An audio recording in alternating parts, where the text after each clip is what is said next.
Bueno, buenas tardes. Les damos la bienvenida desde Prodesi, Asociación Civil para la Promoción de los Derechos Civiles. Tenemos el honor hoy de encontrarnos para hacer un análisis de una sentencia que consideramos muy importante por parte de la Corte Interamericana de Derechos Humanos. Como ustedes saben muy bien, el rol que la Corte hoy tiene en el estándar de interpretación de los derechos humanos y respecto a lo que los estados realizan en la protección de esos derechos es muy importante. Hoy casi diríamos que hay que ser un experto técnico en esta temática, y por eso hemos decidido, para analizar este caso, que es bastante reciente, invitar a dos expertos en la materia que hablará cada uno de temáticas diferentes. Los voy a presentar uno por uno. Les pedimos que aquellos que quieran hacer preguntas concretas a cada exposición las puedan hacer a través del chat para que las podamos leer, y luego abriremos entonces a una parte de preguntas después de escuchar la exposición de cada uno de ellos. Bueno, el primero que voy a presentar es al doctor Ciro De Martini, hijo, tengo que agregar, porque su padre se llama igual y también es abogado. Él es director del Centro de Investigación del Sistema Interamericano de Derechos Humanos de la Facultad de Derecho de la Universidad Católica Argentina, profesor de grado y posgrado en Derechos Humanos en la Universidad Católica y la Universidad Austral. Representó al Estado argentino ante los organismos internacionales de derechos humanos de la OEA y Naciones Unidas. Trabajó en la Comisión y en la Corte Interamericanas.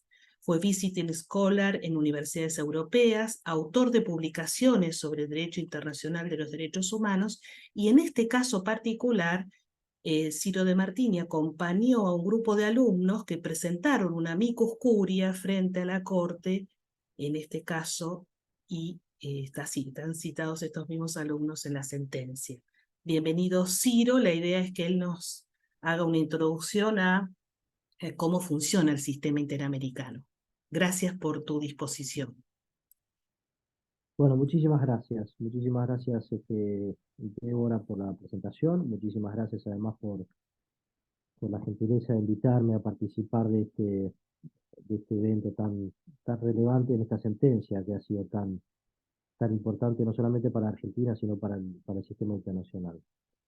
Yo voy a desarrollar mi exposición, como me han pedido, en unos 10, 15 minutos, para poder explicar por qué un caso argentino llega a un sistema internacional de derechos humanos y qué significa que un caso llegue a un Tribunal Internacional de Derechos Humanos. Después de esto, prefiero además darle la palabra a la verdadera protagonista de este caso, que es, ya la van a conocer, a Claudia, que ha sido abogada de este caso y además ha estado batallando atrás de todo este caso tan importante. Y después me gustaría hacer algunas consideraciones sobre algunos aspectos de la sentencia que entiendo de mucha relevancia, no solamente por los estándares que fija la Corte, particularmente en este caso, sino también por las oportunidades que entiendo que este caso presenta hacia adelante. El caso, como ustedes saben, el caso involucra a Mariano, a María. Mariano nace en el año 2014. Entiendo que todos han leído el caso, pero si no, después Claudia va a desarrollar los hechos principales del caso.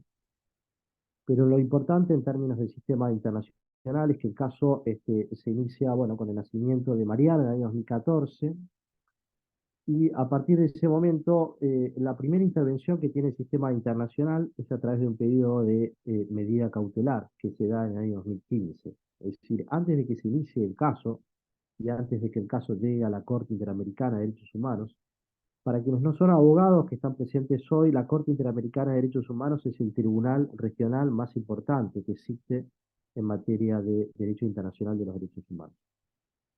Además es el tribunal más importante del mundo, diría yo, en materia internacional de derechos humanos, porque solamente hay tribunales regionales en el mundo de derecho internacional de los derechos humanos. Después hay órganos de tratados en Naciones Unidas, pero tribunales, es decir, cortes con jueces que juzgan a los estados por la violación de derechos humanos, únicamente hay a nivel regional. En este caso, en América, lo que nos corresponde a nosotros es la Corte Interamericana de Derechos Humanos, que es importante diferenciar con lo que algunos conocen como la CIDH. La CIDH es la Comisión Interamericana de Derechos Humanos, que es un órgano de la OEA. La Corte Interamericana es el Tribunal Regional. La CIDH tiene su sede en Washington, D.C., la Corte Interamericana en San José de Costa Rica, que nace como consecuencia del pacto de San José de Costa Rica o la Convención Americana de Derechos Humanos. La Corte entonces tiene la competencia de juzgar a los estados por la violación de derechos humanos. Pero para poder llevar un caso ante un tribunal internacional, y por eso es tan importante esta sentencia también, porque el recorrido que tiene que hacer el caso es un caso no solamente es muy complejo en términos técnicos del recorrido que tiene que llevar adelante, sino que también son muy poquitos los casos en los cuales finalmente llegan a la Corte Interamericana de Derechos Humanos. Es muy, muy restrictivo el sistema internacional de derechos humanos por varias razones que no vamos a tener tiempo hoy de desarrollar. Pero para que se hagan una idea, en 44 años de la Corte Interamericana, solamente Argentina tiene 35 sentencias. 35 en 44 años de vida o de historia de la Corte Interamericana. Así que imaginen que el caso entra dentro de ese grupo privilegiado de sentencias contra el Estado argentino, en donde la Corte además no solamente declara, y ahí vamos a ver, la responsabilidad del Estado argentino, sino que también indica una serie de medidas de reparación. Entonces el caso, como decía, se inicia como consecuencia, en términos internacionales, hay un pedido de medida cautelar, es decir, los abogados de María presentan un pedido de medida cautelar a la Comisión Interamericana de Derechos Humanos para lograr el vínculo entre María y Mariana. Esto sucede en el año 2015, pero después, en paralelo, se sucede una cantidad de expedientes judiciales acá en la Argentina que terminan con una denuncia en la Comisión Interamericana ya sobre la cuestión de fondo, que ahí ya vamos a ver de qué se trata esta cuestión de fondo.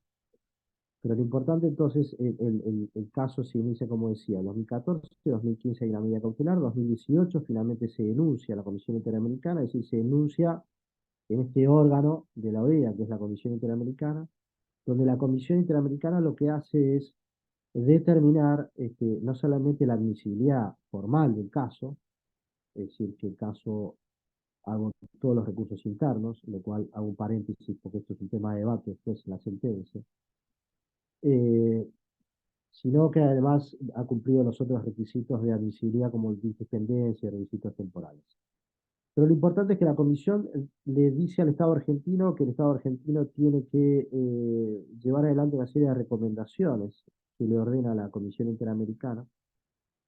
Esto no sucede y finalmente el caso llega a la Corte. Es decir, la única forma de que un caso llegue a la Corte Interamericana es a través de la Comisión Interamericana. Si nosotros no podemos ir directamente a San José de Costa Rica, sino que tenemos que ir necesariamente a la Comisión Interamericana, y es la Comisión Interamericana la que eventualmente va a enviar nuestro caso a la Corte Interamericana. Pero para que se hagan una idea, hoy la cartera de casos argentinos en la Cancillería actualmente, Cancillería y el Ministerio de Justicia tienen la competencia de estos asuntos en el caso de Argentina. Hoy Argentina tiene más de 600 casos en trámite en la Comisión, en la Cancillería y en el Ministerio de Justicia. Y Argentina en general recibe unas 200 denuncias al año en la Comisión Interamericana. Pero, sin embargo, a la Corte Interamericana van en grupos de 10, 12, 15 casos al año, de todos los estados, me refiero, ¿no? Así que fíjense lo importante que tiene que ver con que el caso finalmente de María haya llegado a la Corte Interamericana. Una vez que llega a la Corte Interamericana, y la Corte Interamericana hay un procedimiento escrito, primero, en donde los abogados han tenido que presentar sus argumentos y sus alegatos por escrito, y después sucede, del mismo modo el Estado y la Comisión tienen que justificar por qué envió este caso a la Corte Interamericana. Envía este caso a la Corte Interamericana por la relevancia que este caso tiene en términos de protección de la vida familiar. En este caso se sucede una audiencia temática, en este caso la audiencia temática sucede en Uruguay, en Montevideo. La Corte Interamericana tiene periodos de sesiones fuera de su sede en San José de Costa Rica, cuando es invitada por distintos estados. Y en este caso, esta audiencia sucede en Montevideo, en Uruguay, en el octubre, si no recuerdo mal, en octubre del año pasado.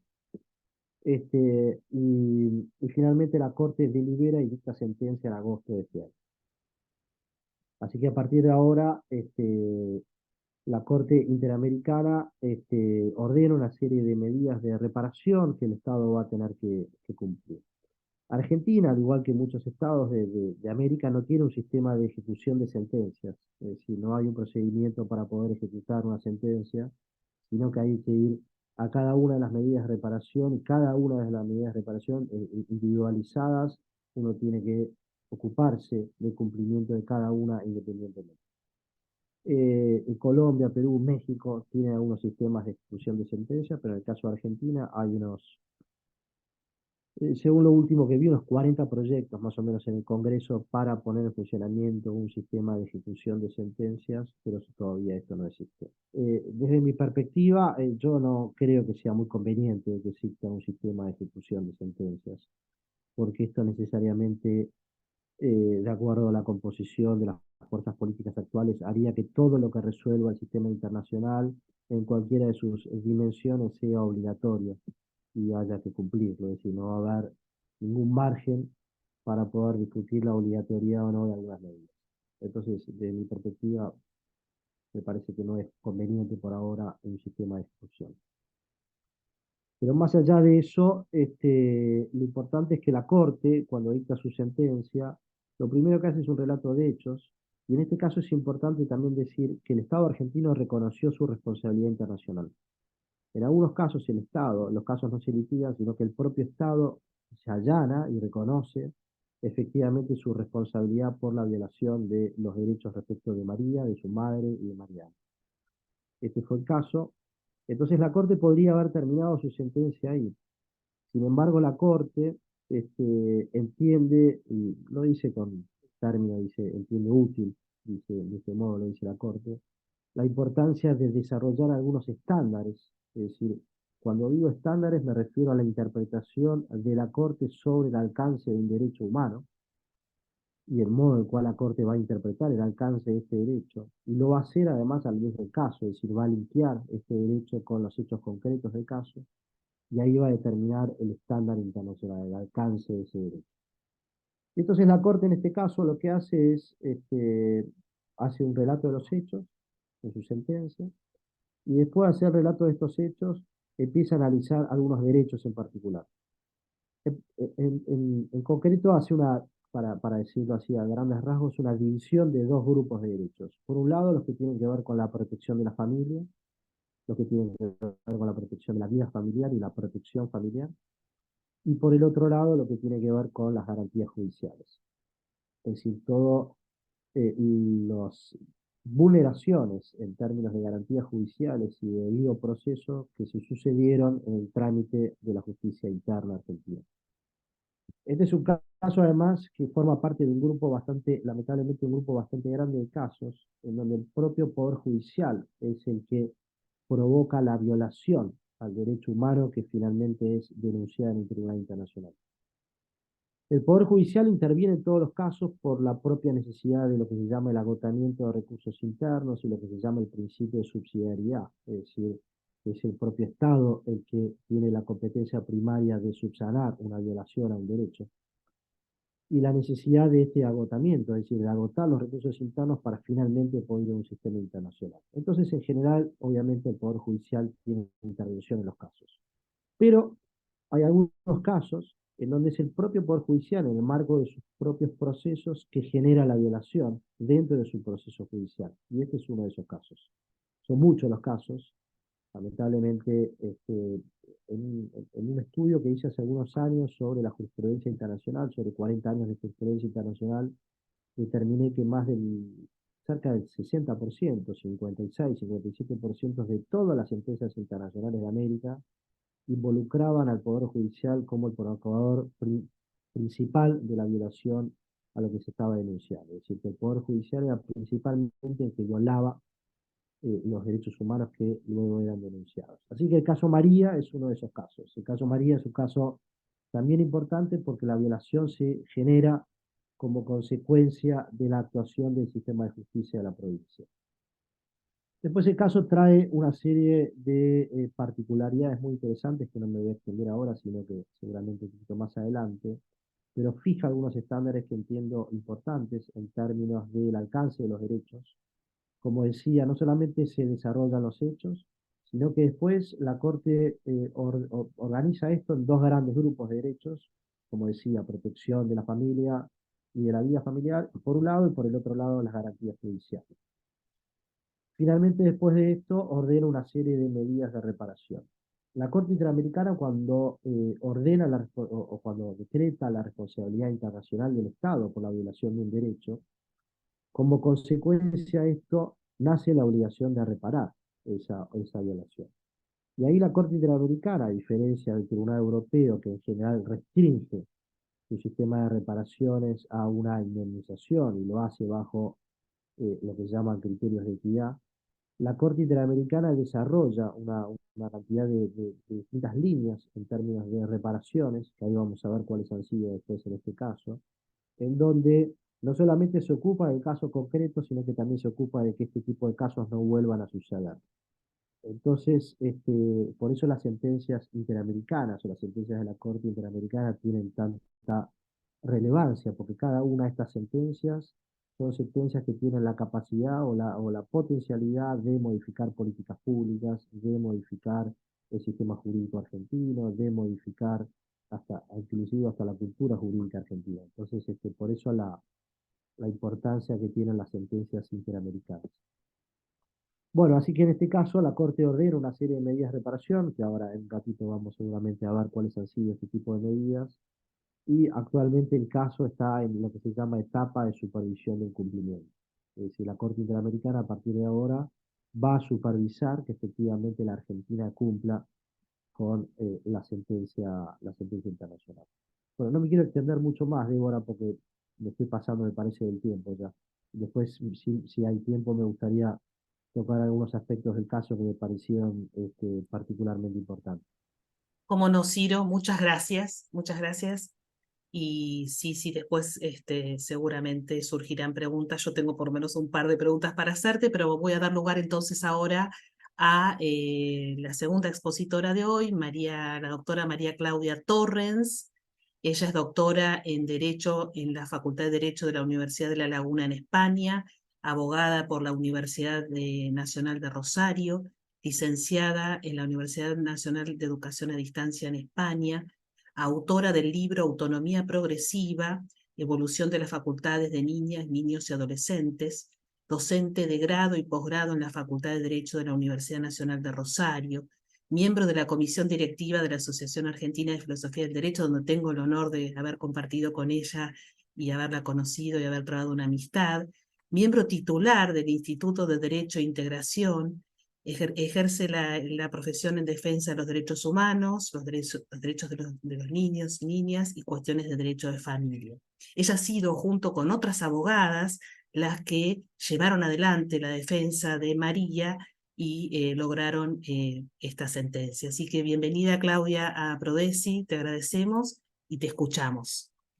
Bueno, buenas tardes. Primero agradecer a Prodesi, a Débora Ranieri y a Ciro De Martini por esta organización y decirles que sí, fui junto con Araceli Díaz, con Carmen Maidagan y con Marta Haubenreich, quienes representamos a María y a su madre.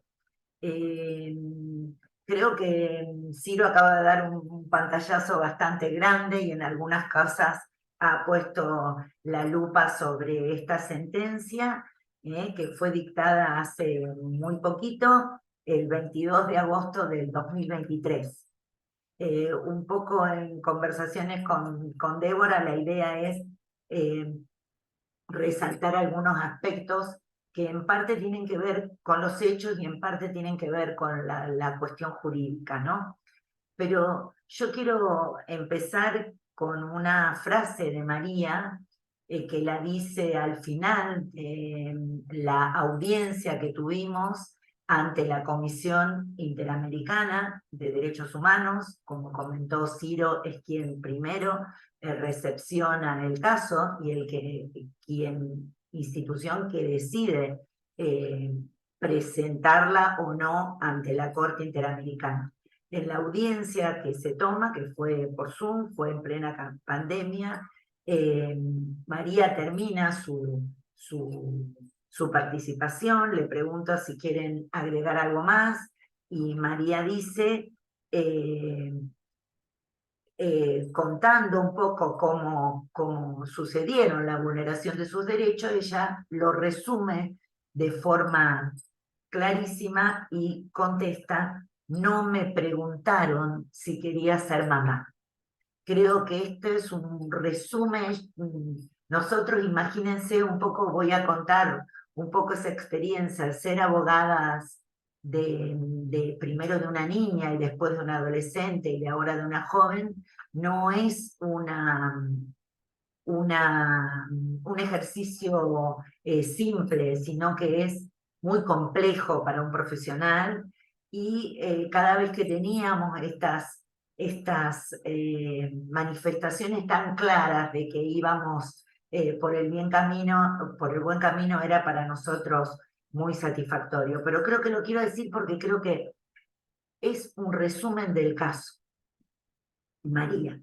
La otra cosa que quería rescatar y destacar es que, tal como Ciro lo detalló, hay una violación al sistema que destaca la sentencia de la Corte, al sistema de derechos humanos de niñas, niños y adolescentes, y al sistema de protección de la Ley 26061, de protección integral en derechos, y que en estos 35 casos, que son pocos los que han llegado en estos más de 40 años de vida del sistema en relación a Argentina, fíjense que tenemos 2 casos con diferencias, pero que vuelven a repetir la violación al sistema de protección de derechos de niñas, niños y adolescentes.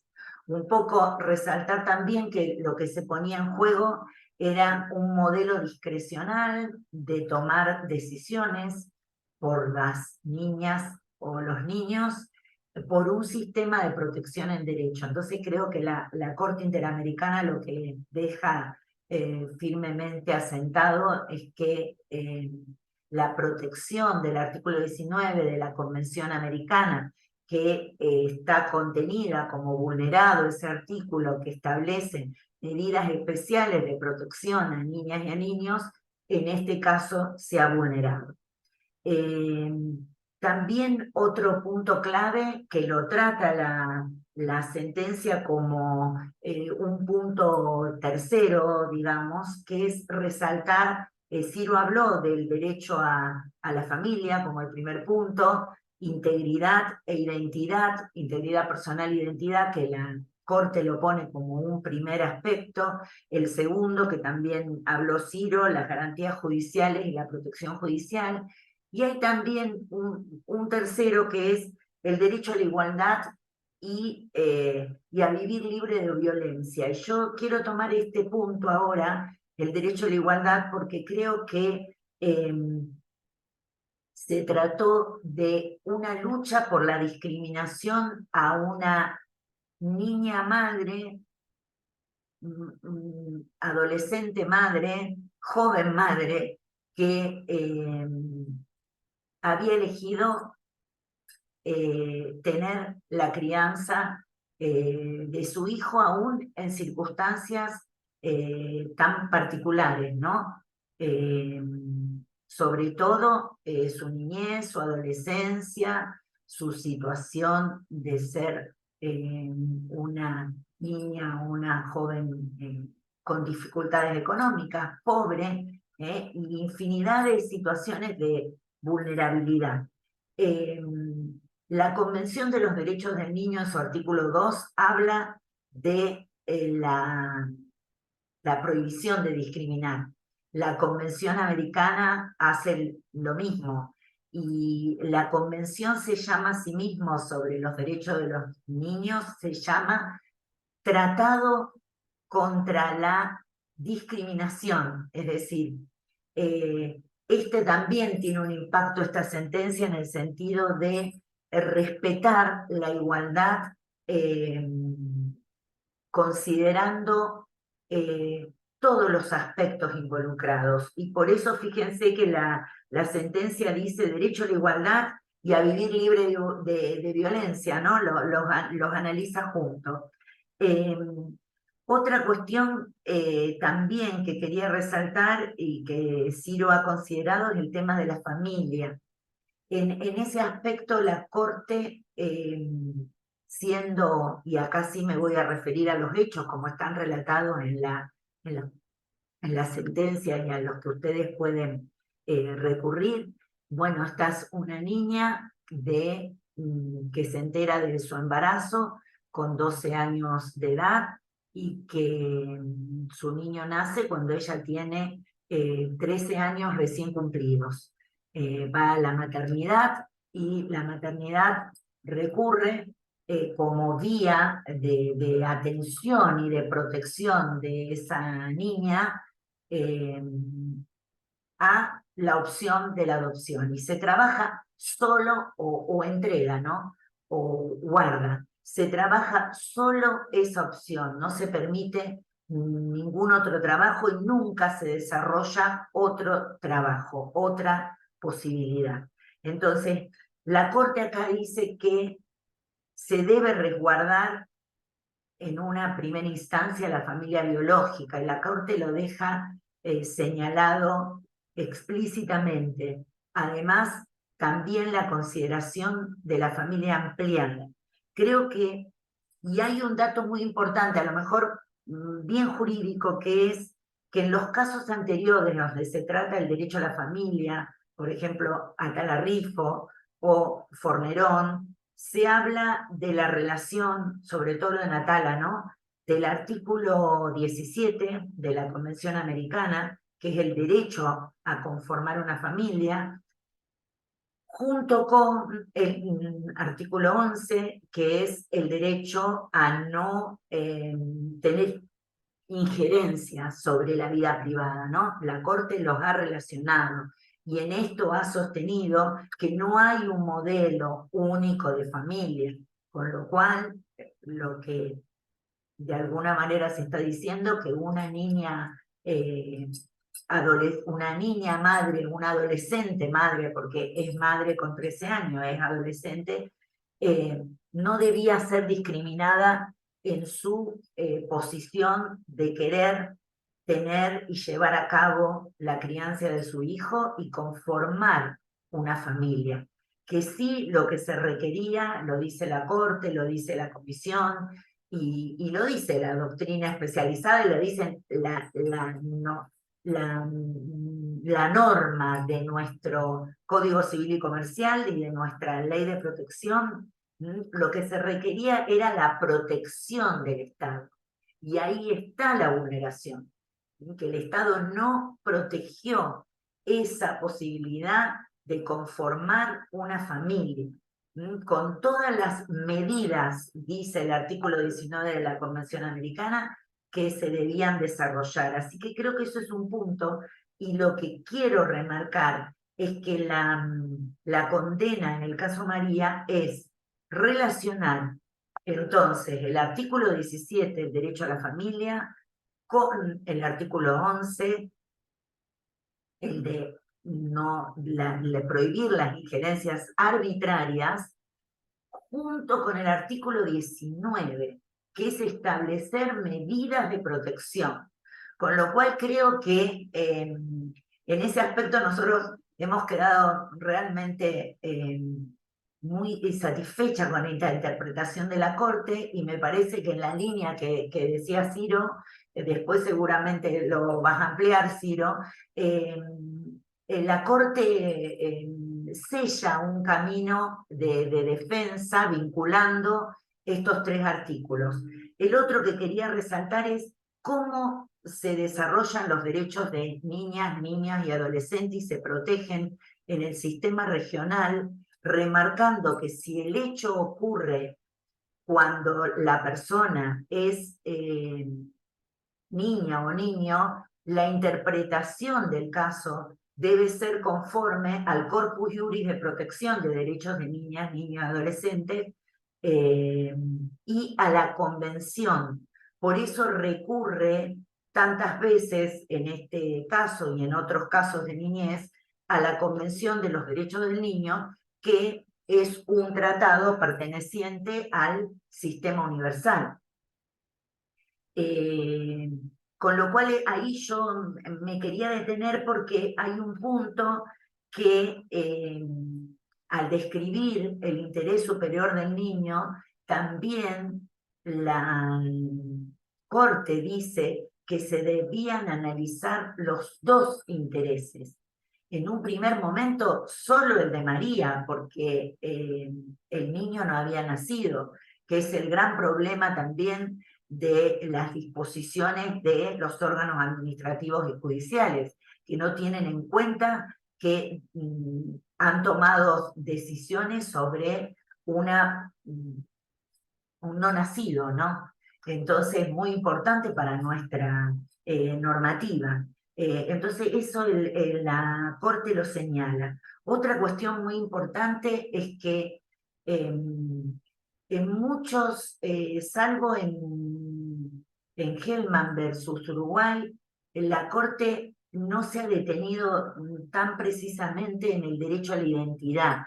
Y acá la Corte se detiene, ahonda aún más que lo establecido en Hellman contra Uruguay, porque define expresamente que en este caso se ha vulnerado el derecho a la identidad de Mariano al no permitirse haber sido criado por esta mamá y por esta familia biológica.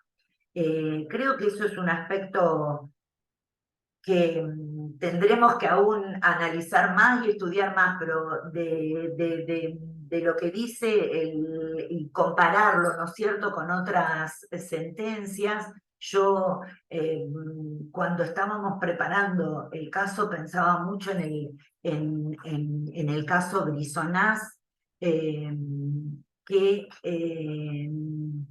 es un caso donde dos niños son trasladados durante el Plan Cóndor en un avión de Argentina a Uruguay, después de Uruguay a Chile, y terminan siendo entregados en guarda en Chile, y donde en ese caso la Corte no se expresa sobre este derecho, porque bueno, es la comisión también la que no lo peticiona, porque un poco reiterando lo que comentaba Ciro, en nuestro sistema regional la cuestión es que se circunscribe el debate sobre el caso a lo que señala la Comisión Interamericana. Por supuesto que los representantes, o en este caso las representantes, tenemos hoy cada vez mayores posibilidades de actuación, pero siempre circunscribiéndonos a ese informe de fondo de admisibilidad que ahora voy a pasar ahí. Lo otro que quería decirles, por último, un poco remarcando lo que fue diciendo Ciro, son las garantías judiciales, ¿no es cierto?, que se tuvieron en cuenta y que se señalaron con precisión en cuanto a la vulneración, estableciendo primero que no se observaron los requisitos legales, tanto en el procedimiento como en las resoluciones, es decir, se vulneró el marco normativo y se describe claramente en la sentencia qué artículos fueron violados, tanto de la ley 26061 como nuestro Código Civil. Por ejemplo, que el consentimiento tenía que ser tal cual lo enuncian los artículos sobre adopción, que ese consentimiento a todas luces faltó, también que faltó el derecho a ser oído, y hace mucho hincapié en el plazo razonable, porque no hay ninguna sentencia, ninguna medida que haya resuelto la situación de Mariano, que se encuentra en un limbo, porque ni siquiera está definida una guarda legal, ese limbo se ha mantenido durante todos estos años. Entonces, la Corte habla muy bien del plazo razonable. El otro aspecto es el derecho a un recurso efectivo. Hay una de las pericias que cuando venza uno de los plazos que está corriendo ahora, seguramente van a ser publicadas, que habla que la ausencia de un recurso efectivo, creo que eso la Corte lo pone claramente. No hubo nada que pudiera terminar con la violación a estos derechos. Así como lo dijo claramente Ciro, ¿no? Hay un sistema subsidiario, con lo cual el Estado argentino, a través de su poder judicial provincial, debía hacer cesar en cumplimiento de los derechos humanos. ¿Mm? Eso es una situación que yo creo que nos debemos un debate como abogadas, como abogados, como poder judicial, como de cómo resolver en el orden interno la aplicación expedita de los derechos humanos. Lo pongo acá, en esto del derecho a un recurso efectivo, ¿no? Y después, porque tampoco quiero hacerlo muy largo, quería considerar también un aspecto que fue, fíjense que parece una paradoja, ¿no? Porque acabo de decir que transcurrieron muchísimos años, pero a la vez voy a decir que la sentencia de la Corte respeta una rapidez que no se ha visto en otros casos, y ojalá eso dé ejemplo para que, sobre todo en los juzgados en el Poder Judicial, se puedan resolver con mayor rapidez determinados asuntos, en este caso uno de familia. Y voy a hacer, creo que me va a tomar 5 minutos, un detalle. En el 2014 nace el niño. En el 2000 se presenta en una serie en el año 2015 Carmen Maidana, quien es la que inicia la protección de María, representando a su madre, y es quien en un primer escrito plantea el nudo de la vulneración de derechos y hace la petición de restitución del niño en un escrito muy conciso, pero donde pone todo. No se da lugar a el contacto que se pide, ¿no es cierto? También se pide el sorteo de un abogado del niño, es sorteado, es Verónica, la doctora Jotinsky, quien asume esta representación en un primer momento de María, y ahí se presenta una cautelar. Fíjense que la cautelar ante la comisión, por eso voy a hablar de la rapidez en el ámbito de la Corte, ¿no? La cautelar se presenta en octubre del 2015, pidiendo el contacto, esto que ya relató Ciro, y la cautelar se ordena en abril del 2016, es decir, a los 6 meses llega la orden a la Argentina que debe mantenerse un contacto respetando los parámetros de derechos humanos, ¿no? En el año 2018 nosotros hacemos la presentación de la demanda ante la Comisión Interamericana a través considerando que se habían agotado los recursos internos, y además porque se presenta Carmen Maidana representada a través de la mamá de María. Nosotros también les quiero un pequeño paréntesis, porque me parece que estoy recordando el trabajo de de tantas abogadas de niñas y niños, que sé que es un trabajo, como dije, complejo y difícil. Hay procedimientos y medidas que es complejo explicar, y entonces en este caso se decidió que era la representante la que iba con el recurso del Per Saltum, quien tenía la responsabilidad parental de María, ¿no? Y la doctora Maidagan presenta el Per Saltum ante la Corte, y entonces nosotros, la Corte Nacional rechaza el tratamiento del tema, pero le dice a la justicia provincial que movilice, que tenga en cuenta el paso del tiempo y que lo tome como una prioridad. A partir del rechazo de este Per Saltum, nosotros contamos el máximo de tiempo, que son 6 meses, donde uno tiene que acceder a la Corte, aunque podíamos seguir presentando recursos, pero nosotros pensábamos que el tiempo era un factor con el que había que luchar y tener presente al menos. Nosotros presentamos las 4 abogadas que nombré: Araceli Díaz, Marta Jauberre, Carmen Maidagan, y quien está hablando, la petición ante la Comisión Interamericana. Y fíjense que es enero del 2018.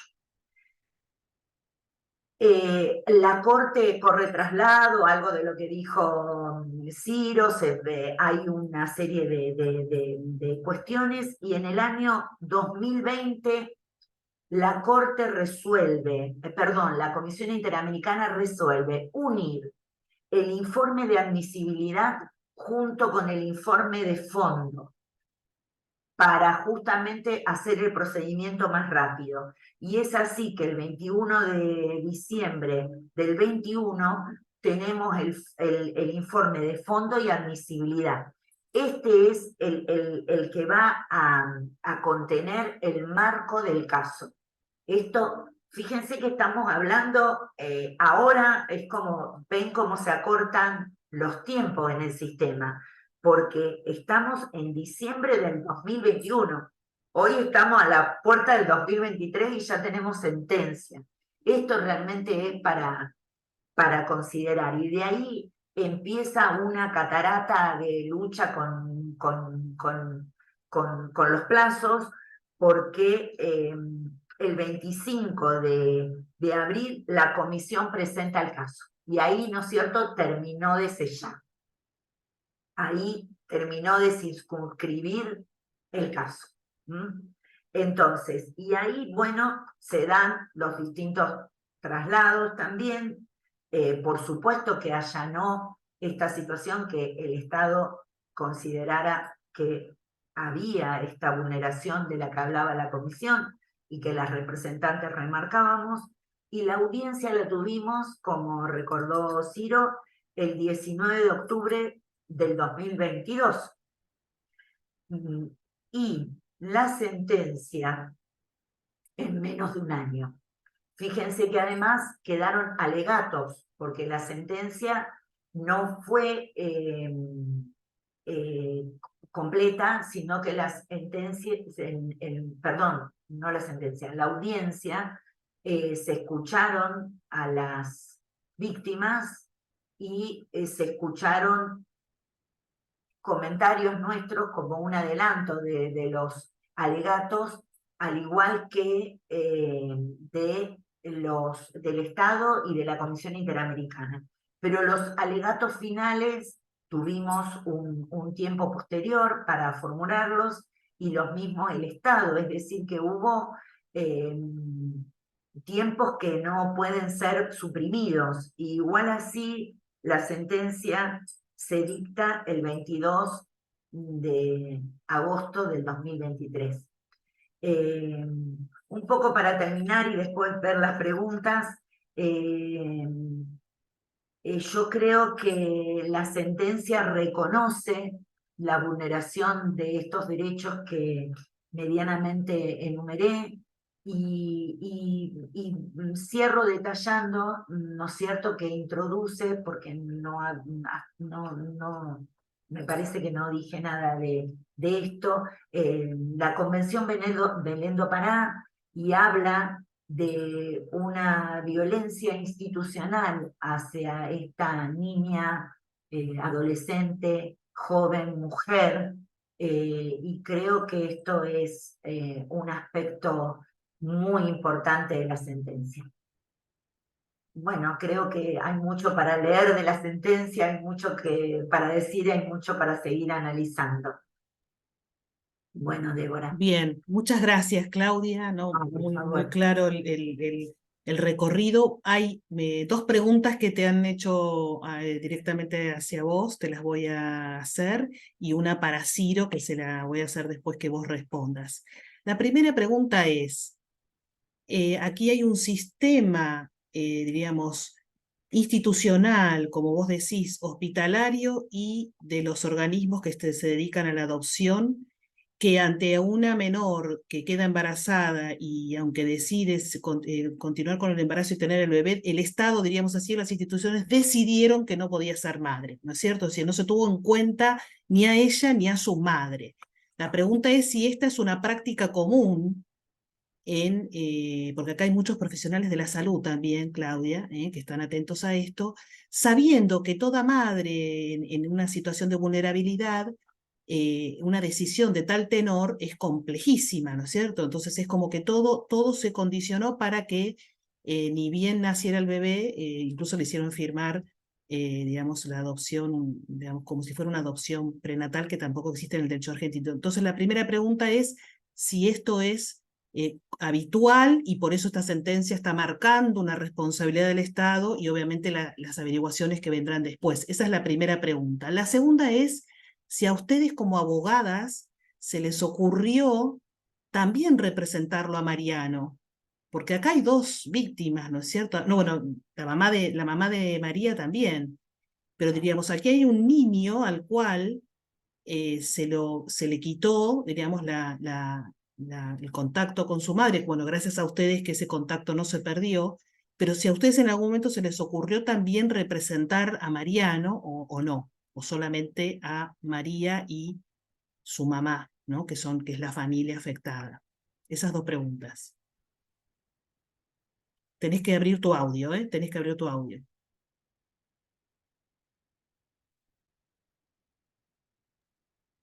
Creo que Ahora también sí. quedaba un comentario sobre las reparaciones de Ciro, pero bueno, cuando te hagan las preguntas, Ciro las analizará, que esas yo no entré a ese análisis. Bueno, agradezco que me hayan escuchado y agradezco las preguntas. Con respecto a la primera, me quedé pensando bastante en la segunda, así que creo que voy a empezar por la primera. Nosotros representábamos a la niña, adolescente, joven, mamá que tiene la representación parental de Mariano, nunca la perdió, es decir, siempre la tuvo plena. Con lo cual nosotros de algún modo, por eso en el sistema peticionamos, y así lo hizo la comisión, por su hijo. En ese orden lo consideramos. Nunca pensamos de otra manera o con otros abogados en el sistema penal, no, perdón, en el sistema interamericano. Lo pensamos que esa era la función, que María estaba peticionando en el orden internacional por su hijo, y yo creo que lo hizo, y que nosotros hicimos ese trabajo en esa línea. Después habrá que ver cómo se hizo, qué se podría haber hecho, que por supuesto que ustedes ven que las estrategias los abogados van eligiendo y a lo mejor alguna se le escapa, alguna, pero esa fue la idea. Espero medianamente haber contestado.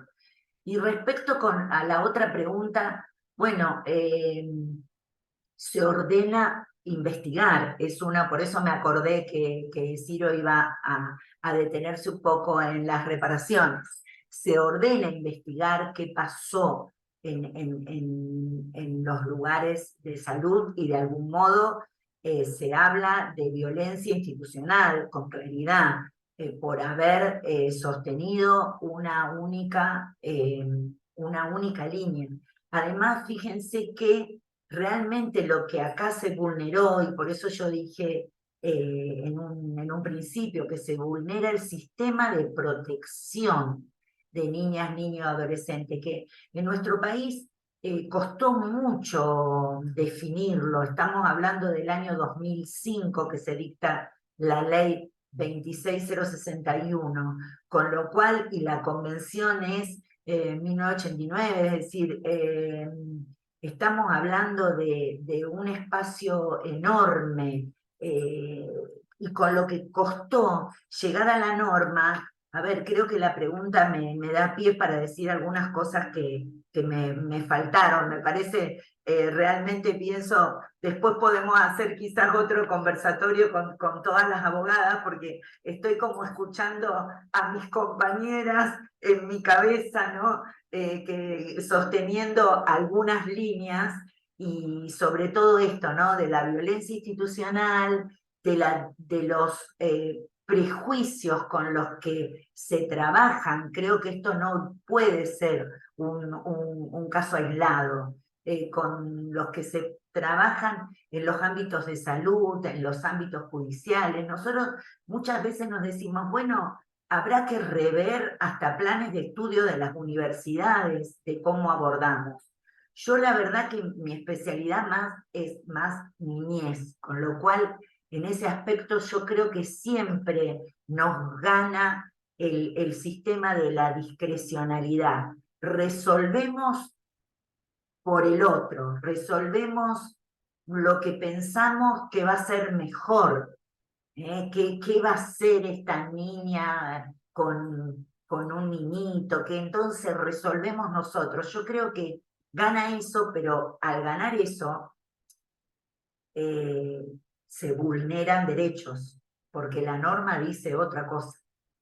La norma dice claramente no imponer una línea de trabajo. La norma dice escuchar lo que en este caso, porque nos convoca, ¿no es cierto?, a la situación de la maternidad, lo que esta persona quiere realmente decidir, ¿no? Me estoy acordando de un caso que sobre no es totalmente relativo a esto, que es de una persona testigo de Jehová, donde el juez se acerca al donde está internada la persona, y es él el que conversa con esta persona, y esta persona que estaba tan decidida en los papeles, en el expediente, a no someterse a una transfusión, al final cambia su decisión y le expresa al juez que lo podría pensar al menos. Entonces, ante esta situación, el juez toma una decisión de que, bueno, podría pensar, habrá que hacer una intervención con los médicos, ¿no? Hay un caso sí, esto me parece importante porque es sobre un niño. Espero no irme mucho, en todo caso, Débora, me decís, pero ¿qué es el caso Vallés? Un caso que resuelve, lo dije en argentino rotundo, el caso Ballester, que el Tribunal Constitucional Español resuelve. En este caso se había condenado por el Tribunal Supremo a los padres de un adolescente de 13 años por homicidio culposo. El niño no quería la transfusión, los padres en un principio tampoco. Cuando ya lo ven al niño que se estaba muriendo, el mismo papá lo lleva ¿no es cierto?, UPA, y se lo entrega porque las autoridades sanitarias habían creo que un amparo, habían recurrido a un amparo. Entonces cuando viene el personal el mismo padre se los entrega, no lo logran salvar, entonces los padres son condenados por homicidio culposo, y en ese fallo el Tribunal Constitucional deja claro que la decisión era del niño, y que en este caso la decisión estuvo. Y en este caso también privilegia el contenido religioso por sobre todas las cosas vinculado a la decisión del niño. Era el niño el que profesaba ese culto y quien decidió. Eso es, en esta línea es un poco el análisis, ¿no? Y creo que hace falta también otra consideración. La complejidad de estos casos no puede ser resuelta por dos personas, no puede ser resuelta en un día, en 2 días. Y además yo decía que faltó la parte normativa. Acá nunca intervino el órgano, la dirección de niñez, que debía actuar con una medida de protección quizás excepcional. Nunca se tomó una medida de protección excepcional en este caso.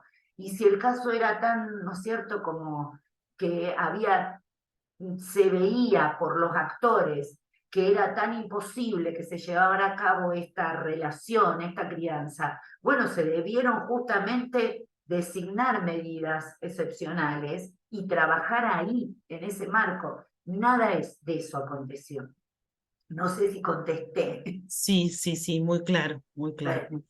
Bien, bueno, sí, entonces a Ciro había quedado, es verdad, habíamos quedado que él iba a hacer una valoración sobre las reparaciones que ordena la sentencia. Entonces, Ciro, contanos un poco eso y luego te hago la pregunta que nos hicieron llegar.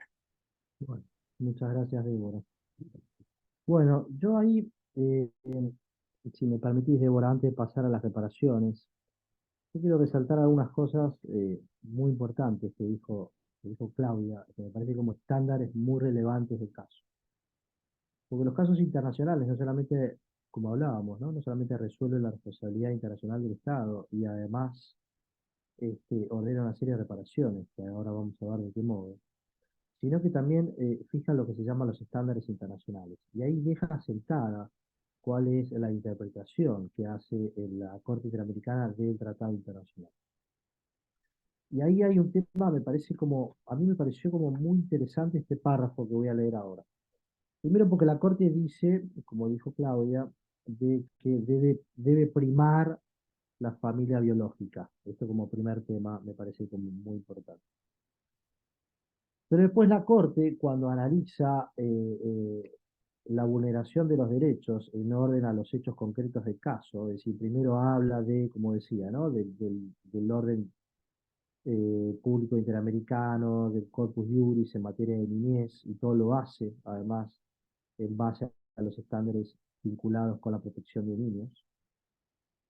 La Corte ahí, hay un párrafo que a mí me pareció interesante, quería resaltar, que dice lo siguiente, dice, se, se insta a los estados, dice la Corte, a ejercer programas de apoyo que tengan por finalidad dar a las madres y padres la posibilidad de ejercer las funciones parentales en condiciones de dignidad y evitar que se vean inducidos a entregar la guarda de su hijo a causa de su vulnerabilidad. Este me parece un párrafo muy importante de la sentencia, porque claramente la Corte lo que le está diciendo a los estados, es decir, los estados tienen la obligación de proteger a la familia. Lo primero que tienen que hacer los estados es proteger a la familia. Los estados en el sistema internacional tienen dos obligaciones. Una obligación que se llama de protección y otra obligación que se llama de garantía. La protección tiene que ver con que el Estado no puede violar derechos humanos, es decir, el Estado no puede torturar a una persona. Pero la obligación de garantía tiene que ver con que tiene que organizar el sistema del Estado para que nosotros podamos ejercer nuestros derechos como corresponde, ¿no? En este caso, en materia de protección de la familia, lo que le está diciendo es, el Estado tiene la obligación de proteger la familia biológica. La excepcionalidad además plantea de que el niño no viva con su familia biológica y la necesidad de que el Estado utilice todos los medios que tenga a su alcance para la protección, más aún cuando se trata de como dice, a causa de su vulnerabilidad, la posibilidad de entregar un hijo en guarda. Esto me parece como un tema, a mí me pareció un tema de la sentencia como muy, muy relevante. Después, el tema de la identidad también me parece interesante porque ahí lo que estaba diciendo Claudia, también hay un párrafo que es interesante, porque la Corte no solamente dice que se viola el derecho a la identidad, sino que también la consecuencia de esto es que el propio Mariano no fue oído en el sistema internacional. Es decir, no pudo ser oído en el sistema internacional porque el propio Mariano no sabía, o no tiene claro, lamentablemente al día de hoy, cuál es su verdadera identidad. Entonces, este es un tema interesante, digo, para pensar de los efectos indirectos que tienen las sentencias internacionales respecto de terceros que no son partes del caso. Es decir, como un tercero, que en realidad no fue parte del caso porque no fue oído, lo que resuelva la Corte Internacional, para bien o para mal, tiene implicancias en sus propios derechos. Así que eso me parece como un tema también interesante de la sentencia cuando analiza la identidad. Después, y hay un tema, y ahí ya me empiezo a meter en el tema de reparaciones. Acá hay una cosa que es interesante que dice la Corte, que dice lo siguiente, dice, no existe la figura de adopción prenatal, ni la guarda preadoptiva de un bebé por nacer. Los procesos adoptivos solo pueden referirse a personas nacidas y el consentimiento de sus progenitores para darlo en adopción únicamente es válido si se manifiesta luego de un lapso de tiempo de nacimiento, respetando el proceso establecido por la ley vigente al momento, bueno, del nacimiento. Es decir, la Corte analiza las garantías judiciales, analiza, como decía Claudia, la protección judicial, pero se mete también directamente en el expediente judicial. Sin embargo, después, como medida de reparación, no ordena la restitución de Mariano. Pero sí dice que en Argentina no existe esto, que no es posible. Esto que está sucediendo no era posible porque esto no solamente violentaba la ley argentina, sino que también violentaba los estándares internacionales. Así que esto me parece como un tema muy importante en términos de cuáles han sido las reparaciones. ¿Por qué digo esto? Como medidas de reparación, como decía antes, la Corte ordena, bueno, un abanico de medidas de reparación, algunas que son bastante habituales, es decir, en casi todas las sentencias la Corte ordena darle publicidad a la sentencia. Desde el año 2007, perdón, la Corte empieza a ordenar que se publique el resumen de su sentencia, antes era directamente toda la sentencia. Entonces, esto es algo bastante habitual, pero me parece muy importante para darle visibilidad al caso. La Corte le ordena al Estado la publicación de su sentencia en diarios oficiales, además en redes sociales y demás por un tiempo determinado, normalmente un año. Así que esto es como un primer tema importante, pero que sucede en casi todas las sentencias. Otro tema que sucede es que en general la Corte ordena indemnizaciones en orden a daños materiales o inmateriales. Y ahí analiza la situación de María, de Mariano y la madre de María. Y ordena una serie de indemnizaciones en materia de daño material e inmaterial. Después algunas cosas ya concretamente respecto de ellos ordena una serie de tratamientos psicológicos o psiquiátricos eventualmente. En el caso de María, ella ya estaba en un tratamiento terapéutico, bueno, ordena también que una indemnización a los efectos de poder solventar ese tratamiento. Ordena apoyo escolar también, una serie de becas para el apoyo escolar, para garantizar el estudio, tanto de María como de Mariano. Porque acá es importante, y esto que Claudio lo resaltó muy bien, acá no solamente se trata de la vulneración, la vulnerabilidad de Mariano como niño, sino también de María, su madre, como niña. Es decir, la Corte lo dice claramente cuando analiza el derecho a la integridad personal, donde dice acá, lo que muchos se han olvidado, es que María también era una niña que necesitaba un cuidado especial. Entonces ahí también ordena una serie de medidas vinculadas con eso. Pero además, como tema, me parece como tema importante, perdón, ordena lo que se llaman medidas de restitución. Los representantes, en este caso Claudia, solicitaron como la medida más importante que se solicitó es la restitución de Mariano a su familia biológica, ¿no? Y ahí la Corte dice algo que a mí me llama mucho la atención, porque la Corte ahí se le presenta una encrucijada, es decir, un lugar donde, entiendo, no tenía, intentó ver de qué modo era lo más elegante para salir de esa situación. ¿Por qué digo esto? Para llegar al sistema internacional de derechos humanos uno tiene que agotar como requisito los recursos internos. Es decir, si uno no agota los recursos internos no puede ir al sistema internacional, salvo que plantee una excepción. Por ejemplo, que diga que en Argentina no está garantizado el debido proceso para poder agotar los recursos internos y entonces en ese caso, de modo excepcional, planteo mi caso en sede internacional. Pero no era este caso. De hecho, en la audiencia los jueces indagaron bastante sobre este tema de qué es lo que sucedía que la Corte Suprema Argentina todavía no había resuelto, y de hecho al día de hoy lamentablemente no lo hizo, qué es lo que había sucedido que no había agotado estos recursos. Entonces, los representantes piden la restitución y ahí la Corte Interamericana dice lo siguiente, que a mí me parece como una cosa muy, muy notable, ¿no? Perdón que lo busco. Dice lo siguiente. La Corte determinó que los procedimientos internos en el marco de las medidas cautelares que permitieron que Mariano fuera entregado al matrimonio López y que se iniciara un proceso de declaración de adoptabilidad violaron los derechos a las garantías judiciales, a la protección judicial, a la protección de la familia y los derechos a la niñez reconocidos en la Convención Americana. Es decir, la Corte Interamericana está diciendo que el Estado violó en el marco de los procesos judiciales los derechos de María y de Mariano.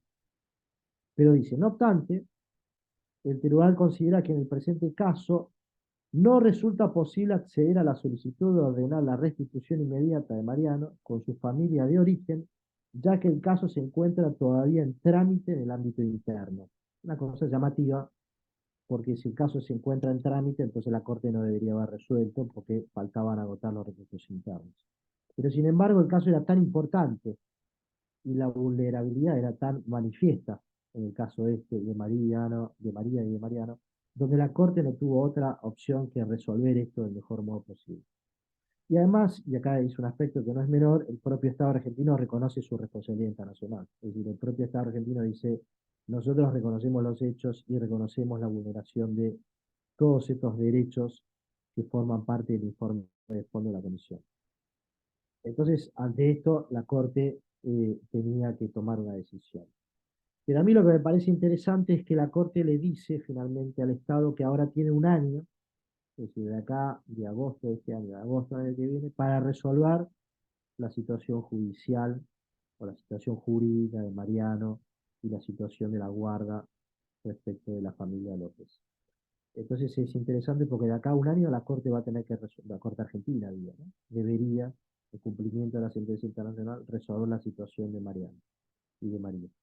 Y además le dice que lo tiene que resolver de acuerdo a los estándares internacionales que fueron fijados en la sentencia y que además tiene que desarrollar lo que se llama un control de convencionalidad. Es decir, el control de convencionalidad tiene que ver con que el juez, cuando interprete, tiene que hacerlo también a la luz de lo que ya interpretó el sistema internacional sobre estos estándares que están en juego, ¿no? Entonces, evidentemente lo que la Corte Interamericana le está diciendo a la Argentina y le está diciendo a la justicia argentina es, tienen que resolver el caso de Mariano de este modo, no hay otra opción que resolverlo de este modo. Ahí lo que va a suceder, y ya es un tema mucho más complejo, es cómo va a jugar el interés superior del niño en lo que vaya a tener que resolverse. Porque evidentemente en el proceso judicial argentino efectivamente va a haber que escuchar a Mariano en algún momento. Y bueno, vamos a ver qué es lo que finalmente Mariano y sus representantes van a decir en ese proceso judicial.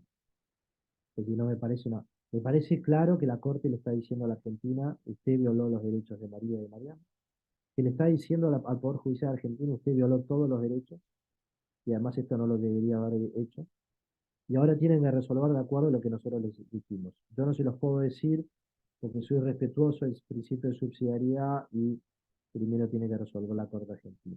Pero les estoy diciendo lo que tiene que resolver. Así que eso me parece como un punto muy importante en términos de reparación. Es lo que se llama una medida de restitución.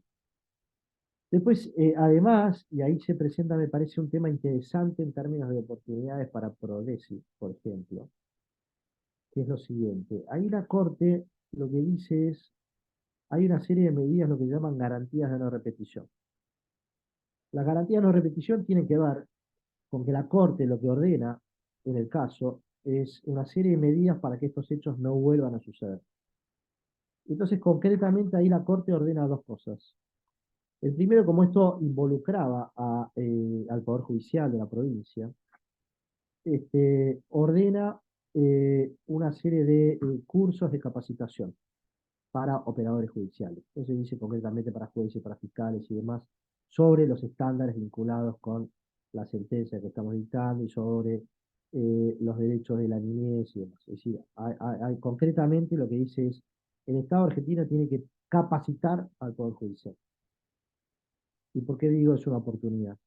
Porque es perfectamente posible, en términos técnicos, de que una organización como Prodesi presente un curso de capacitación para dar cumplimiento a una sentencia internacional. Es decir, la capacitación no necesariamente la tienen que dar los funcionarios del Estado. El Estado argentino, a través de la Cancillería, del Ministerio de Justicia, perfectamente puede llevar adelante el cumplimiento de la sentencia en términos de reparación y de capacitación a través de una propuesta de sociedad civil.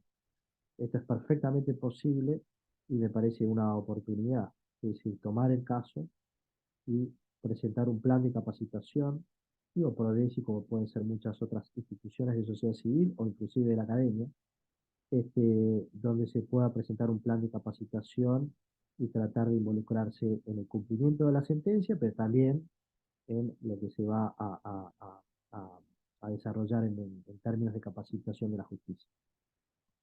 Y el otro tema para prestar mucha atención es que ordena una serie de protocolos que tienen que llevarse adelante para la atención de este tipo de casos. Y ahí hay que prestarle mucha atención a cuáles van a ser efectivamente esos protocolos, porque como sabemos, estos protocolos posiblemente quieran ser aprovechados para meter mucho más de lo que corresponde dentro de estos protocolos. Entonces también para estar como muy atento a estos protocolos que se van a desarrollar. Por último, bueno, esto ya lo había adelantado Claudia, ¿no? Una serie de medidas vinculadas con la investigación. Esto es interesante también, ¿no? La Corte termina ordenándole a la justicia argentina investiguen penalmente por qué estos hechos sucedieron también, ¿no? ¿Qué es cuál es el trasfondo, en definitiva, de lo que sucedió en este caso? Porque como decía Claudia, las estructuras del Estado tuvieron un único objetivo, que era el proceso de adaptabilidad. Nunca se plantearon la posibilidad de que María podía ser efectivamente la madre de Mariana. Siempre el objetivo estuvo puesto en la guarda y en el proceso de adaptabilidad. Así que bueno, ese es como un tema que me parece interesante. Bueno, esas han sido, ¿no?, las medidas a grandes rasgos, las medidas de reparación ordenadas por la Corte, ¿no? Y ahora lo que viene es el proceso de supervisión. Clarísimo, Ciro, muchas gracias. Bueno, nos pondremos a trabajar en Prodesi, ya nos pasaste ahí una tarea, no se me había ocurrido, pero muy buena idea. Una pregunta para vos te hago que quedó de antes y después vuelvo a Claudia. La pregunta es la siguiente, vos no sé si tenés idea de cuántas peticiones individuales llegan a la comisión y cuántas de esas se convierten en casos. ¿No? Me parece que hay un porcentaje muy chico. Entonces, teniendo en cuenta esto, ¿por qué considerás vos que la comisión le dio viabilidad a este caso? Bien. Bueno, en general, eh, llegan, respecto de Argentina, más o menos unas 200 denuncias al año, más o menos. Hay Ajá. años que han llegado 190, otros que han llegado 300, pero en general, para fijar un promedio de los últimos 10 años, Argentina recibe más o menos unas 200 denuncias al año. Salvo, hay una excepción, que tenemos un récord en el sistema interamericano, nuevamente un récord argentino, donde tuvimos cerca de 300 denuncias en 24 horas, que fue en la época del Corralito 2001, donde ahí Mm. todo el sistema de peticiones de la comisión por ese hecho concreto. Pero en general, eh, 200 denuncias al año. De estas denuncias, de estas 200, lo que se inicia es el proceso, lo que se llama el proceso de admisibilidad. Y ahí más de, diría casi el 60%, 60-70% quedan en esa etapa, que es la etapa preliminar. Lo primero que dice la Comisión Interamericana es, evalúa primero lo que se llama el principio de caracterización, es decir, si eventualmente, de acuerdo a una primera lectura del caso, uno podría decir que eso caracteriza como una posible violación a un derecho humano. Y lo segundo que hace la comisión, perdón, es evaluar si en principio, por eso es preliminar, se habrían agotado los recursos internos y no hay litipendencia, es decir, que esto ya fue denunciado en otro tribunal. Y en general mucho queda ahí, en esta primera etapa. Después pasa, y una vez que pasa y se inicia la etapa de admisibilidad, ahí es donde ya empieza a intervenir el Estado. Hay algunos pocos que quedan en el camino porque se llegan a acuerdos de solución amistosa. Es decir, uno puede sentarse en cualquier momento con el Estado y llevar a un acuerdo de solución amistosa. Y después otros van a la etapa de fondo. Ahora, a la pregunta es, ¿por qué algunos van a la etapa de fondo rápido y por qué otros tardan tanto? Bueno, eso es una pregunta muy difícil de responder. Este, a ver, los estados se preguntaron esto hace algunos años y entonces la comisión tuvo que reglamentar lo que se llama el per saltum. Y ahí lo que hizo fue, hay ciertas situaciones donde nosotros le vamos a dar prioridad. ¿Por qué tuvo que reglamentar eso? Porque hay un enorme atraso procesal. Siempre es histórico, crónico en el sistema internacional, ahora mucho mejor que hace unos años, donde la comisión de pronto tenía 6.000, 7.000, 8.000 peticiones en trámite y no tenía capacidad de procesar todo eso. Ustedes piensen que la Comisión Interamericana, contando entre funcionarios, abogados, administrativos, son 150 personas.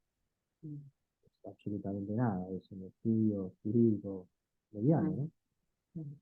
Con un presupuesto que es muy bajo, además el presupuesto. Pero bueno, para no meterme en eso, lo importante es que tuvo que reglamentar eso. Entonces hay ciertas situaciones a las cuales le da prioridad. Eso primer tema. Segundo tema, identifica la posibilidad de desarrollar estándares internacionales sobre algún tema específico. Entonces a esos casos le da mayor impulso. Por ejemplo, el caso de María. Pues María tiene dos particularidades. La primera es que es la oportunidad de fijar estándares en términos de protección de la familia y la vida familiar. En las condiciones de María, es decir, asociadas a la Convención de Belén do Pará y a las condiciones de que María además era una persona que era niña, embarazada y en una situación de mucha precariedad. Entonces había una cantidad de circunstancias que rodeaban a María que lo hacía también al caso más interesante todavía.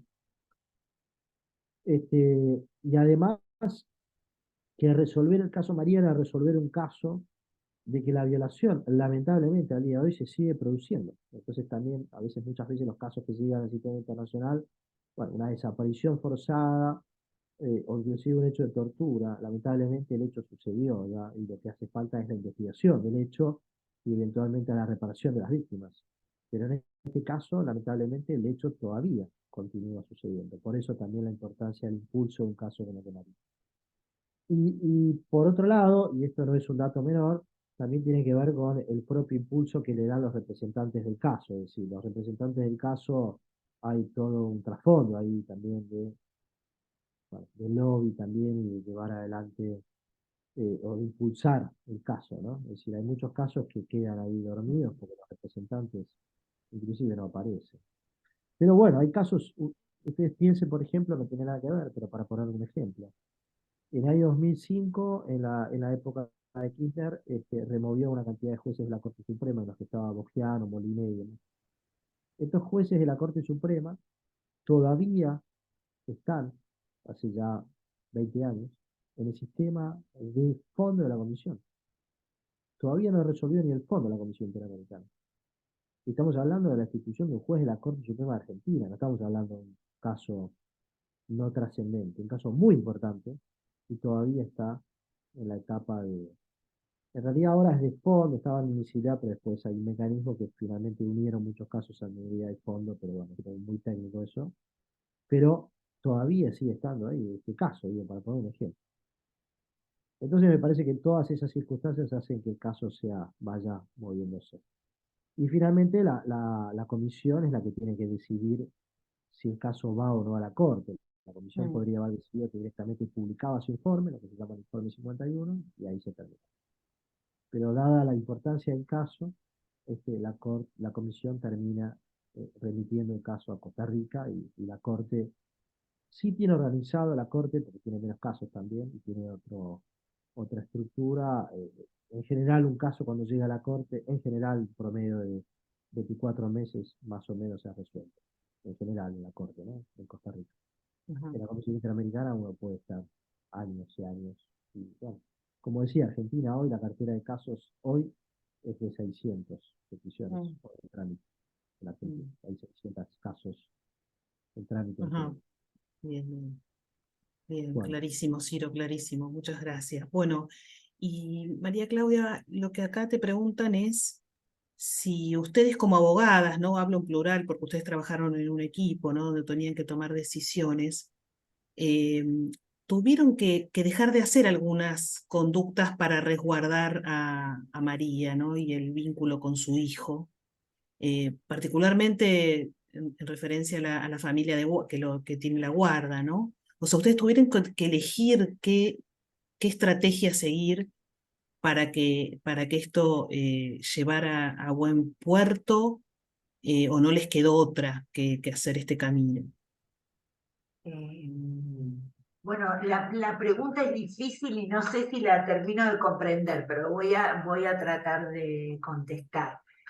Primero, creo que éramos 4 abogadas y que realmente se requería ser un equipo, porque había muchas cosas que debatir desde lo jurídico y desde la protección del interés superior de ambos, niña y niño, ¿no?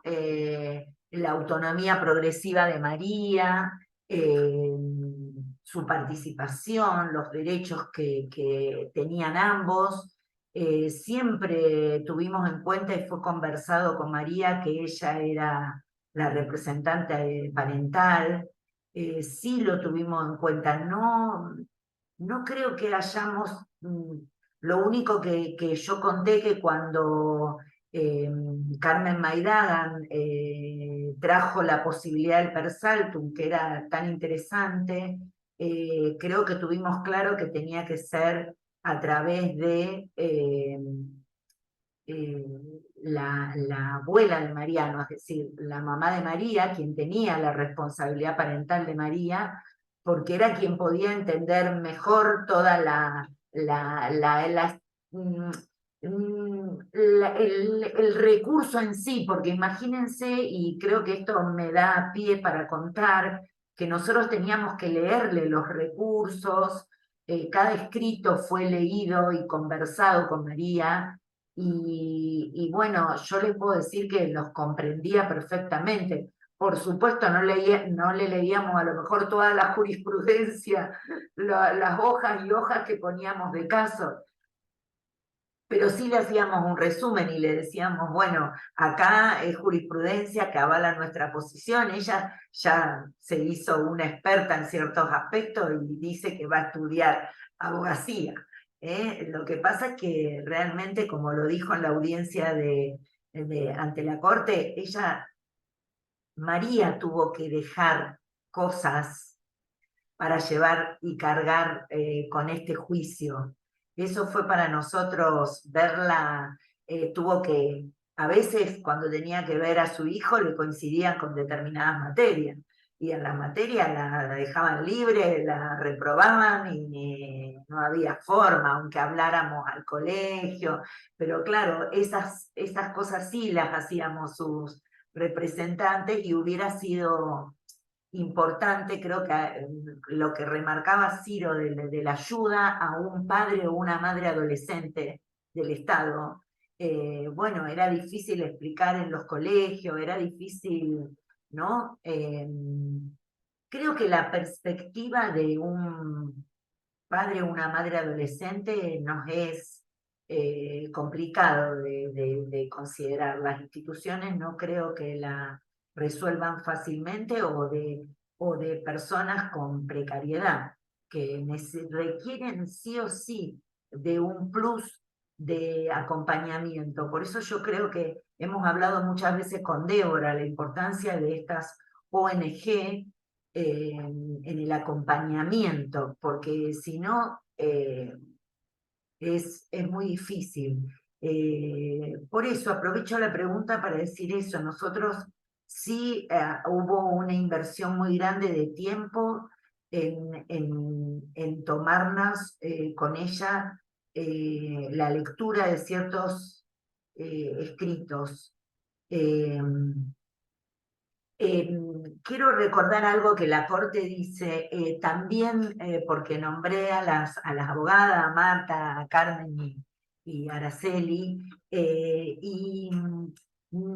tengo que nombrar a la defensora oficial que tuvo María, que siempre acompañó este reclamo y siempre sin que lo hubiéramos conversado, porque ella era la defensora oficial y nosotros éramos las patrocinantes de María, siempre seguimos la misma línea. Ella conversaba, por supuesto, sola con María y hacía los escritos con María como defensora oficial de María. Y eso también lo teníamos presente, que ella en otros ámbitos, María seguía sosteniendo esta posición y que creo que comprendió rápidamente cómo era el sistema, comprendió rápidamente. Es lo que nos pasa, estoy pensando, yo no tengo, les digo clientes también, niños y no tengo adolescentes, pero les puedo decir que cuando comprenden el caso se involucran y son los clientes más responsables que he tenido, porque tanto que voy a contar una anécdota, ¿no? Yo a uno de estos chicos le digo, bueno, nos vemos a las 7, obviamente 7 de la tarde, ¿no? Y él que interpretó a las 7 de la mañana.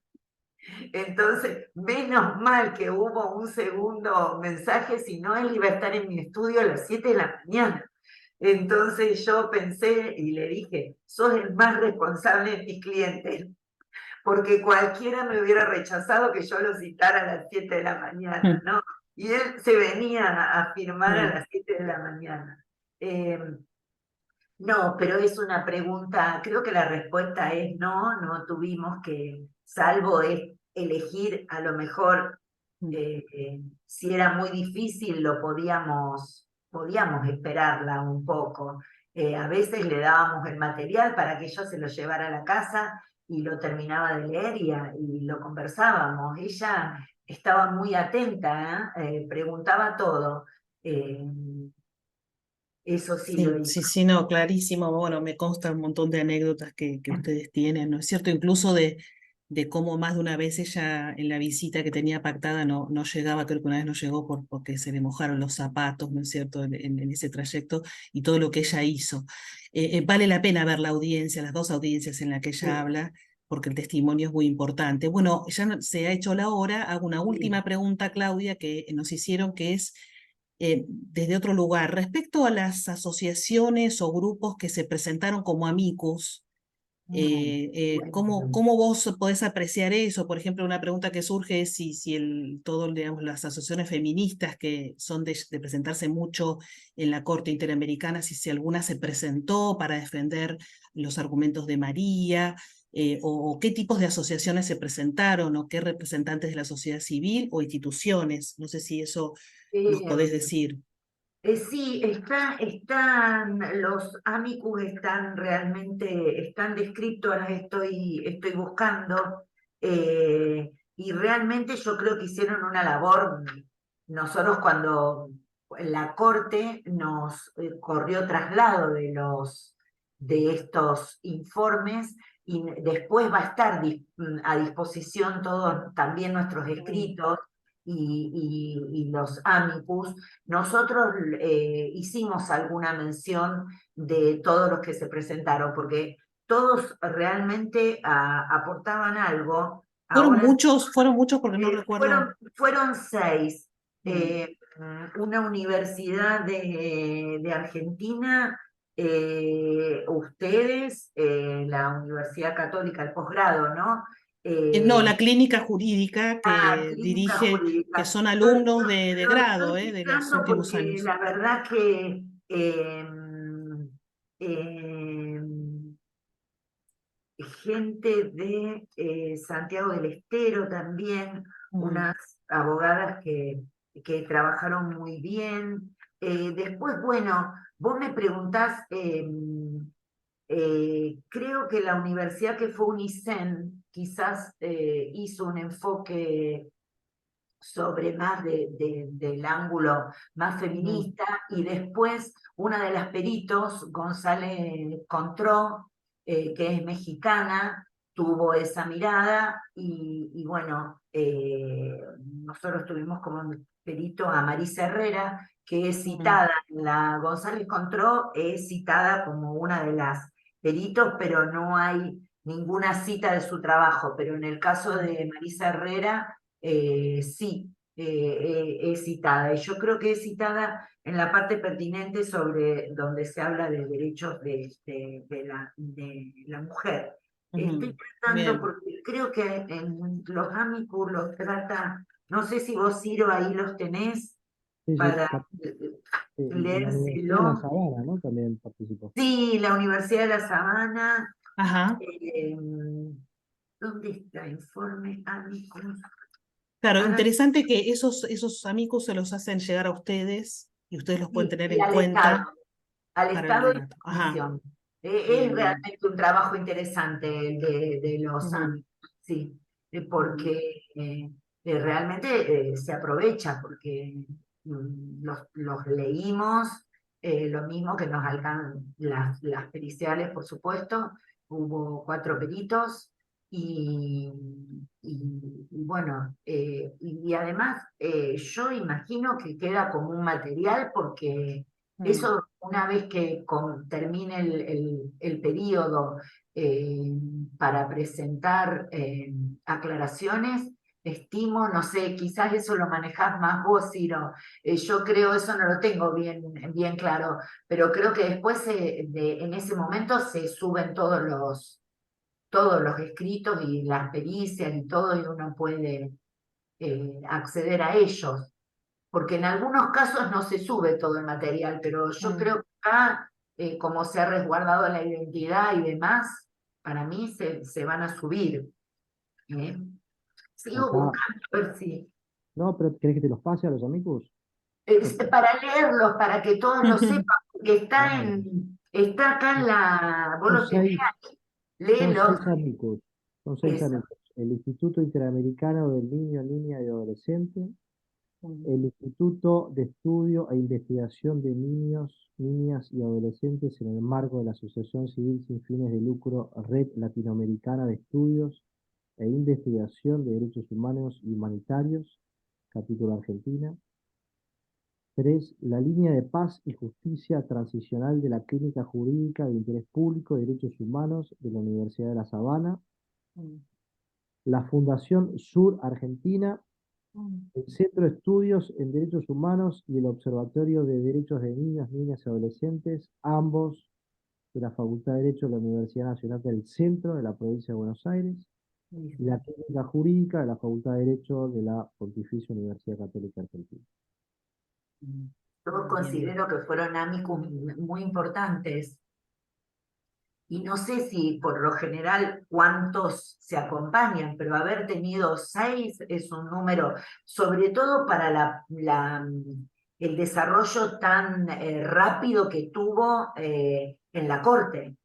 Mm, Creo, no sé, si muchas organizaciones tuvieron el tiempo necesario para presentarlo. Yo siempre claro. agradezco a las clínicas que haya tenido esta idea, ¿no? Mm, Y después los peritos, acá Marisa Herrera, Miguel Sillero Bruñol, Emilio García Méndez, que fueron propuestas por nosotras, por las ujú, representantes, pensamos en peritos expertos en derecho de familia, con Claro, un una... derecho de familia. Bueno, y ella sí tenía esta perspectiva feminista con la pregunta, Ujú, y Miguel Siliero Gruñol, que para mí es el que mejor describe el interés superior del niño, concretamente como protección de derechos, para que no quepa duda.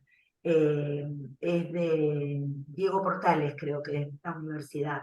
ajá, Y Emilio García Méndez, que, bueno, está en UBA, es profesor de la UBA, y en Derecho de la Niñez es mi maestro. Y mm, bueno, creo que la Fundación Sur que él dirige, y me había olvidado, presentó el AMIC. qué bien. Muy bien, bueno, muy interesante toda la explicación que nos han dado ambos, nos da ganas ahora de ir a la sentencia y de ver esos detalles, ¿no? Y qué importante es a nivel, bueno, a los que nos interesa a nivel de alumnos de derecho, aquí hay algunos alumnos de derecho presentes, ¿no es cierto?, de que se entusiasmen y que se capaciten y se preparen en esto para que el día de mañana, como Claudia y otros abogados, o otras abogadas han podido hacer con este trabajo de hormiga, ¿no? Que ustedes les llevó dedicarse para que esta familia y esta mujer y este niño por lo menos no perdieran el vínculo, porque ya solamente eso, el vínculo que ustedes lograron, ya vale todo lo que pudo haber dicho después la corte, ¿no?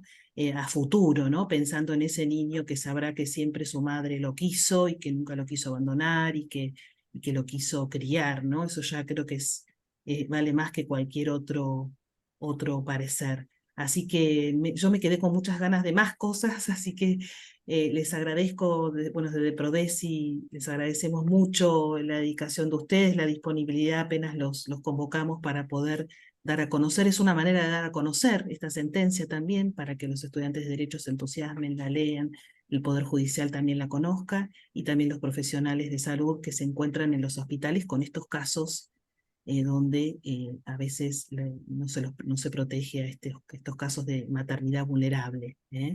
Así que vuelvo a agradecer entonces a cada uno y esperamos volver a encontrarnos. Ciro, además Ciro está medio con gripe y fiebre, hiciste el esfuerzo de estar, que valoramos mucho, muchas gracias, siempre tan claro. Y bueno, Claudia, a vos también por tu delicadeza y por tu valentía en llevar adelante este caso, que hay que decirlo con todas las letras. Deseamos muy buenas noches a todos, muchas gracias y nos volveremos a Muchas ver. gracias. Hasta Muchísimas luego. gracias. Gracias, Adiós. gracias.